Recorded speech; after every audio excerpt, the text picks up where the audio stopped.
Well, thank you, Claudia, and my other colleagues from New York for coming. And it's so sad to see what's happened to that great state of New York. But if you go back to November, when President Trump won an overwhelming victory to come back as president, defeating Kamala Harris, winning every one of the 7 swing states. In those months after, what you saw was this internal conflict within the Democrat Party. Who is the head of the Democrat Party? You heard it over and over. Some people are trying to raise their hand. A very, very weak bench of failed leaders, primarily, governors from failed states, wanting to jump ahead of everybody else and claim the title. And yet, as the Democrat Party stayed that rudderless ship for months and months, because of this perfect storm, that the 2 top Democrat leaders in the House and Senate both hail from the state of New York. With the emergence now of Zohran Mamdani, you have seen Zohran Mamdani quickly become the new head of the Democrat Party nationally. Because Chuck Schumer, who is the head Democrat in the Senate, and Hakeem Jeffries, who's the head Democrat in the House, both hailing from New York, are scared to death of that far-left extremist, radical, socialist, Marxist movement in their own party, starting in New York. And because Mamdani has taken off there, it is affecting real people everywhere in America. Devastating consequences. We've talked about it over and over. You know, the last few weeks, we talked about the pain, the suffering that Democrats were causing to especially federal workers, our troops, air traffic controllers, every other federal worker who wasn't getting paid. Some, President Trump found ways to get paid. Others, there weren't ways to do the same thing, but the president worked overtime.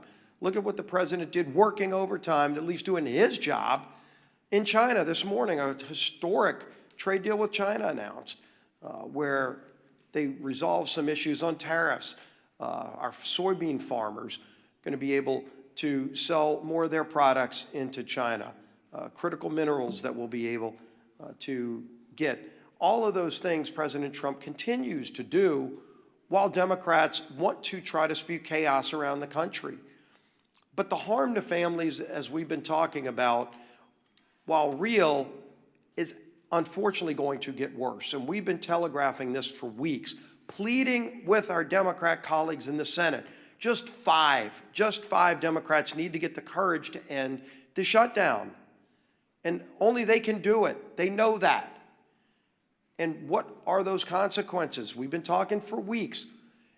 Coming this weekend, Saturday, 42 million SNAP beneficiaries will lose those benefits. Those cards are going to go to zero. When they go to the grocery store to try to put food on the table, there will be no money in those accounts. And what is Chuck Schumer going to tell those families? It's no longer hypothetical. It's no longer theoretical. It's real suffering and pain, and they know that. We've given you the quotes over and over these last few weeks. They admit they are causing suffering. They're using the American people for leverage, and they just don't care. But I think they're going to start hearing more and more from people. There's some people we've been hearing from. The National Veteran Advocate, his retired U.S. Army Sergeant Eric Donahoe, said this, quote, "The decision to vote against advancing the CR is now causing financial harm to families who serve this country." He went on to say, quote, "When I spoke with Democratic staffers that I know they called this shutdown a political opportunity. They think the more Americans hurt, the more power they gain. They even bragged about it," Donahoe said. Quote, "This isn't a headline to us. It's rent, it's groceries, it's mental health, it's stability."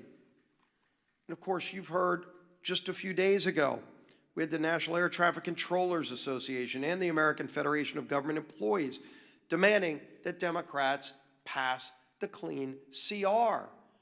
More and more, you're seeing this growing chorus of people from all corners, including Democrat corners, telling their own party leaders, stop this madness, end the madness, and vote to open the government. But again, this weekend, it gets even more painful, more suffering that they will impose if they keep this madness up. And so I'm going to try to find 5 Democrat senators. It's all we need is 5. So let's start with John Ossoff in Georgia. Starting this weekend, over 1.3 million enrollees in SNAP in his home state of Georgia lose their benefits. 1.3 million, Senator. What are you going to tell those families if you vote no today? If you vote to take their food away this weekend? That's what your vote means today. 109,000 federal workers in his state of Georgia. Of course, the largest airport in America is in his home state of Georgia, and they're already experiencing flight delays in Atlanta.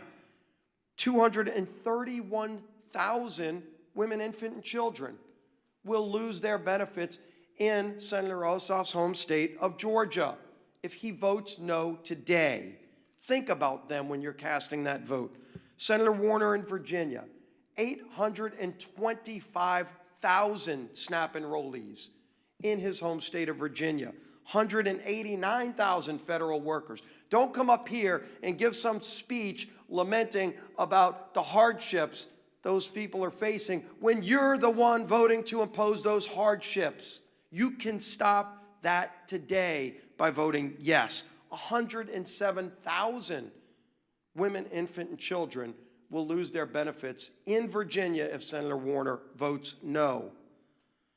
Tina Smith in Minnesota, 452,000 enrollees in the SNAP program, 33,000 federal workers, and 101,000 women, infant, and children in Minnesota will lose their benefits if Tina Smith votes no today.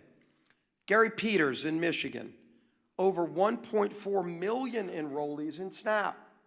No food stamp benefits this weekend to 1.4 million Michiganders. 56,000 federal workers.